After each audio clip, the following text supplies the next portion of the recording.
Juízes, capítulo 5. Naquele dia, Débora e Baraque, filho de Abinoão, cantaram este cântico. Os chefes se puseram à frente em Israel, e o povo se apresentou espontaneamente. Louvai o Senhor. Dai ouvidos, ó reis, ouvi, ó príncipes. Cantarei ao Senhor, entoarei um salmo ao Senhor, Deus de Israel. Ó Senhor, quando saíste de Seir, quando marchaste desde os campos de Edom, a terra estremeceu, os céus gotejaram, as nuvens despejaram água. Os montes se abalaram diante do Senhor, do Deus do Sinai, diante do Senhor, Deus de Israel.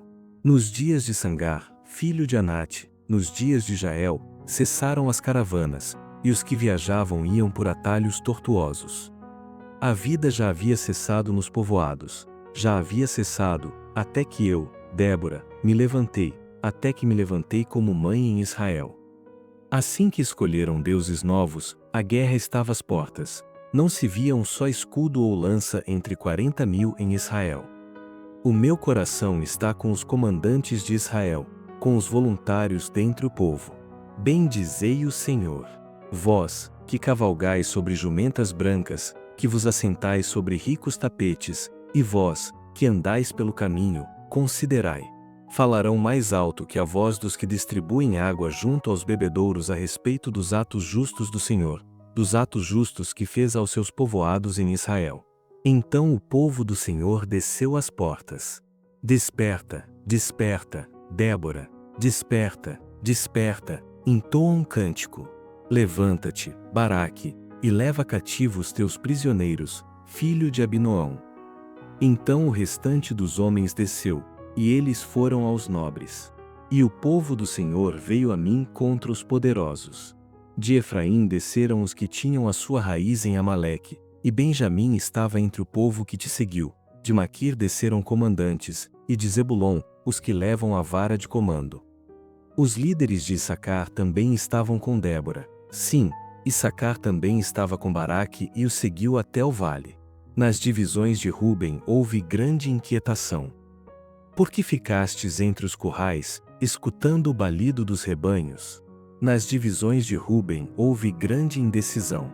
Gileade ficou no outro lado do Jordão, e Dan, por que se deteve com seus navios? Asser permaneceu na costa do mar e ficou nas suas enseadas. O povo de Zebulon se expôs à morte, como também o povo de Naftali, nas regiões altas do campo. Vieram reis e guerrearam. Os reis de Canaã guerrearam em Taanaque, junto às águas de Migido, não tomaram despojo de prata. Desde os céus as estrelas guerrearam, desde suas órbitas guerrearam contra Císera. O ribeiro de Quizon os arrastou, aquele antigo ribeiro, o ribeiro de Quizon. Avante, minha alma! Sê forte! Então os cascos dos cavalos golpearam a terra, na fuga precipitada dos seus valentes. Amaldiçoai Meróis, diz o anjo do Senhor, amaldiçoai seus habitantes, pois não vieram em socorro do Senhor, contra os valentes. Bendita seja Jael, mulher de Éber, o quineu, entre todas as mulheres, bendita seja entre as mulheres nômades. Ele pediu água, ela lhe deu leite, em taça de príncipes ofereceu-lhe coalhada. Estendeu a mão para pegar a estaca, e com a mão direita pegou o martelo dos trabalhadores. Golpeou Císera, rachando-lhe a cabeça, furou e atravessou-lhe as têmporas. Aos pés dela encurvou-se, caiu e ficou estirado, aos pés dela encurvou-se e caiu, onde se encurvou, ali caiu morto. A mãe de Císera olhava pela janela e atrás da grade exclamava: por que o seu carro tarda em vir? Por que demora o ruído dos seus carros? As suas damas mais sábias respondiam, e ela pensava consigo mesma: certamente estão achando e repartindo os despojos. Uma ou duas moças para cada homem, despojos de roupas coloridas para Císera, despojos de roupas coloridas e bordadas para o meu pescoço. Ó Senhor, morram assim todos os teus inimigos. Entretanto, os que te amam sejam como o sol quando se levanta na sua força. E a terra teve sossego durante 40 anos. Capítulo 6. Mas os israelitas voltaram a fazer o que era mal aos olhos do Senhor, e este os entregou nas mãos dos midianitas durante 7 anos. Os midianitas eram mais fortes que Israel, e por isso os israelitas fizeram esconderijos nos montes, nas cavernas e nas fortalezas. Porque acontecia que, quando Israel semeava, os midianitas, os amalequitas e os outros povos do leste invadiam suas plantações, acampavam na terra e destruíam as plantações até chegarem a Gaza, e não deixavam mantimento em Israel, nem ovelhas, nem bois, nem jumentos. Subiam com seus rebanhos e tendas, vinham em multidão, como gafanhotos. Tanto eles como seus camelos eram inumeráveis e entravam na terra para destruí-la. Assim Israel se enfraqueceu muito por causa dos midianitas. Por isso os israelitas clamaram ao Senhor. Quando os israelitas clamaram ao Senhor por causa dos midianitas, o Senhor lhes enviou um profeta, que lhes disse: Assim diz o Senhor, Deus de Israel: Eu vos fiz subir do Egito, e vos tirei da casa da escravidão. Eu vos livrei das mãos dos egípcios e das mãos de todos os que vos oprimiam, expulsei-os da vossa presença e vos dei a terra deles. E também vos disse: Eu sou o Senhor, vosso Deus. Não temais os deuses dos amorreus, em cuja terra habitais. Mas não obedecestes à minha voz. Então o anjo do Senhor veio e sentou-se sob o carvalho que estava em Ofra, que pertencia ao abiezrita Joás. Seu filho Gideão estava malhando trigo no tanque de espremer uvas, para escondê-lo dos midianitas. Então o anjo do Senhor apareceu a Gideão e disse: O Senhor está contigo, homem valente. Gideão lhe respondeu: Ah, meu senhor, se o Senhor está conosco, por que nos aconteceu tudo isso? Onde estão todas as suas maravilhas que nossos pais nos contaram, dizendo: Não foi o Senhor que nos tirou do Egito? Mas agora o Senhor nos abandonou e nos entregou nas mãos dos midianitas. O Senhor virou-se para ele e lhe disse: Vai nesta tua força e livra Israel das mãos dos midianitas. Não sou eu que estou te enviando?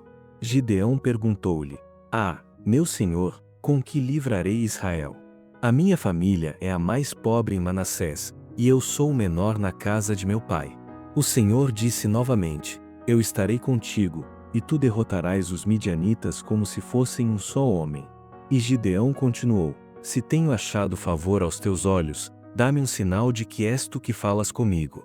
Peço-te que não saias daqui até que eu volte trazendo minha oferta e a ponha diante de ti. E ele disse: Esperarei até que voltes. Então Gideão entrou e preparou um cabrito e fez bolos sem fermento com um efa de farinha.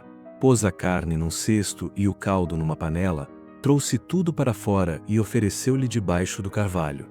Mas o anjo de Deus lhe disse: Pega a carne e os bolos sem fermento, coloca-os sobre esta rocha e derrama o caldo por cima deles.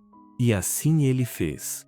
E o anjo do Senhor estendeu o cajado que tinha na mão e com a ponta tocou a carne e os bolos sem fermento. Então subiu o fogo da rocha e consumiu a carne e os bolos sem fermento. Em seguida, o anjo do Senhor desapareceu. Quando Gideão viu que era o anjo do Senhor, disse: Ai de mim, Senhor Deus!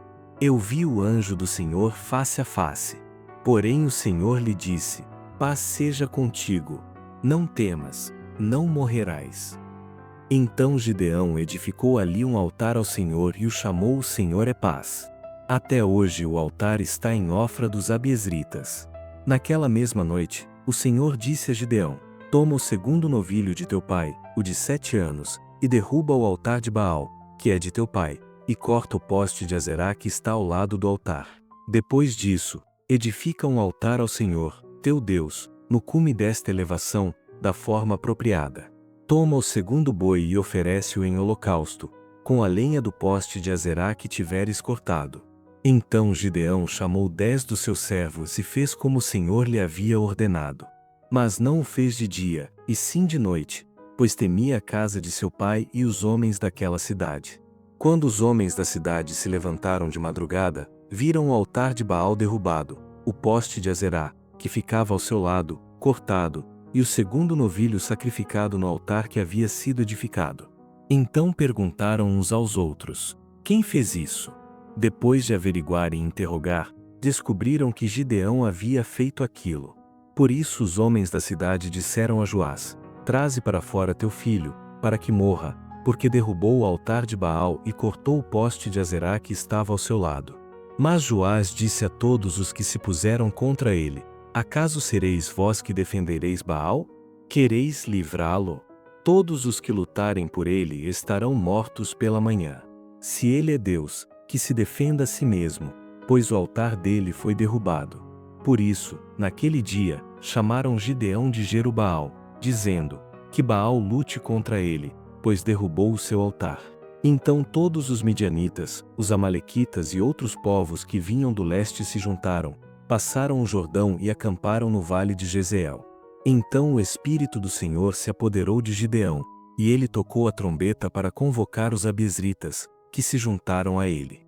Também enviou mensageiros por toda a tribo de Manassés, que também se juntou a ele. Enviou ainda mensageiros a Asser, Zebulon e Naftali, que saíram ao seu encontro. Então Gideão disse a Deus: Se vais realmente livrar Israel por meu intermédio, como prometeste, atenta para isto. Porei uma porção de lã na eira. Se o orvalho molhar somente a lã, e todo o chão em volta estiver seco, então saberei que livrarás Israel por meu intermédio, como prometeste. E assim aconteceu. Ao levantar-se de madrugada, no dia seguinte, ele torceu a lã e espremeu dela o orvalho, que encheu uma tigela. Mas Gideão disse a Deus: Não se acenda contra mim a tua ira se eu te fizer mais um pedido. Permite que eu faça só mais um teste com a lã. Peço-te que somente a lã fique seca e que o chão em volta se molhe com o orvalho. E Deus fez assim naquela noite, pois somente a lã estava seca e o chão em volta estava molhado com o orvalho.